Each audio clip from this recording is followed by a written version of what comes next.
let's talk about something that is, well, it's super frustrating for a lot of IELTS candidates. We're going to break down how you can finally get off that reading score plateau and make the leap from a band 6 all the way up to a band 8.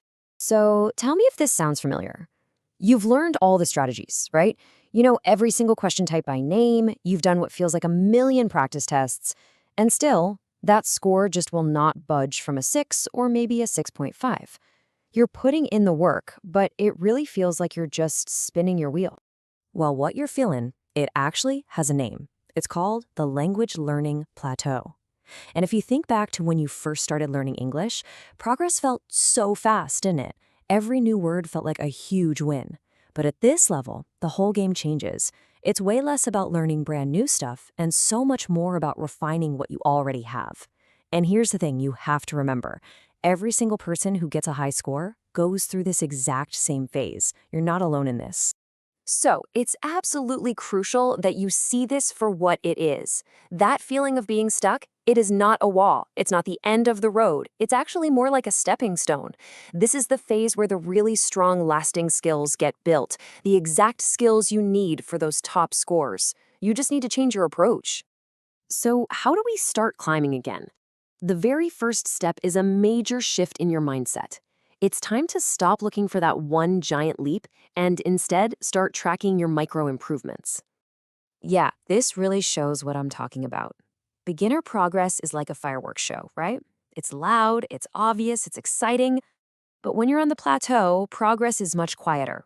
It's more precise, like a watchmaker, carefully fitting tiny gears into place. It's understanding a complex sentence just a little bit faster. It feels slow, I know, but trust me, it's happening. This right here, this is your new mantra.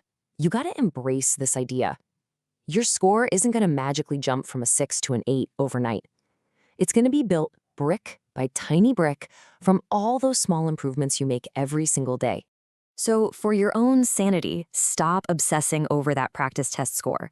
Instead, start tracking the actions that actually lead to improvement. Ask yourself, did I read an English article today? Check. Did I learn 5 new words? Check. Did I try explaining something in English to ChatGPT? Check. These are the real tangible signs of progress, and seeing them pile up is what's going to keep you going. Okay, so we're tracking the small wins. Great. Now, how do we create more of them? The next big step is to make those little improvements stick by really, truly living and breathing the language. Because here is the ultimate goal, the whole point of this. You need to stop translating in your head. The secret sauce for the speed and the deep understanding you need for a band 8 is to start actually thinking in English. And you can build this habit with tiny little swaps in your daily routine. For example, your morning commute? Just switch your normal music playlist for an English podcast. That's it. Simple. Or, when you're making dinner later, just throw on a cooking show in English. You're not even actively studying, you're just absorbing the language naturally. And that TV show you're binge watching? Just flip the audio over to English. See? These little moments, they all add up. And before you know it, English stops being this subject you have to study and just becomes part of your world. So, thinking about that, I've got a question for you. How do you build your reading muscles? I mean, you wouldn't expect to just walk into a gym and do 50 push-ups perfectly without any training, right? Of course not. Reading is exactly the same. You can't just practice under the intense pressure of the test and expect to get stronger. So here's your daily workout plan. First, and this is so important, pick a book you will actually enjoy reading. Your sweet spot is a book with about 5 to 7 new words per page, so it's a little challenging, but it doesn't feel impossible. Now, the next step might sound a little crazy. Read for pleasure and just ignore the words you don't know. The goal here isn't to build vocabulary, it's to build reading speed and flow. And finally, just do it consistently. 10 minutes a day is all it takes to build up that reading stamina you need. Okay, so you're building your stamina, you're immersing yourself in the language. Now it's time for the final piece of the puzzle. And honestly, this is where the real magic happens. We need to go deep, not why. Because the IELTS reading test, especially when you get to that third passage, isn't just about getting the general idea of the text. To get those high-level questions right, you have to become a detective. You're hunting for very precise information, hidden in complex arguments, all while that clock is ticking down. So how in the world do you train for that? Here's a powerful little exercise. First, forget the timer exists. grab an IELTS level text and just read it slowly. Your mission is to find just one sentence that makes you stop and go, wait, what? Once you find it, just copy it, paste it into a tool like ChatGPT, and ask for an explanation. If it's still confusing, just ask again. Can you explain that in really simple English? This kind of focused practice trains your brain to do exactly what it needs to do on test. Now, as you start going deeper, the next big hurdle becomes pretty obvious: vocabulary. And this chart shows exactly why. A band 6 score usually means you've got a good grip on that big chunk of everyday words.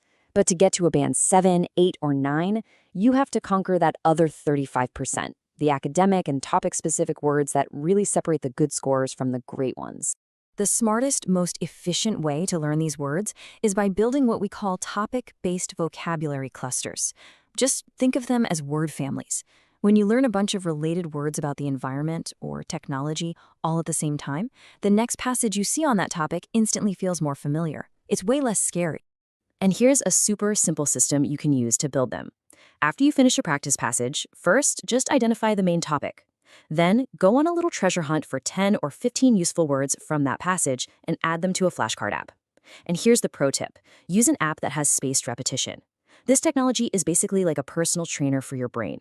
It knows exactly when you're about to forget a word and shows it to you just in time. It's systematic, it's efficient, and it just flat out works. So, there you have it. The path is clear. The strategies are all things you can start doing today. Your breakthrough is right there, just waiting for you. And I really want you to remember this. If you feel stuck, it does not mean you've stopped learning.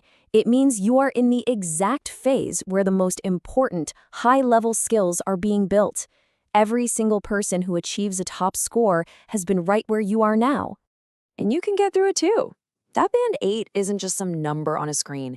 It's a totally achievable target when you follow the right process. So let's make this real, right now. Not tomorrow, not next week. Looking at everything we've just covered, what is the first, small, actionable, micro improvement you're going to make today?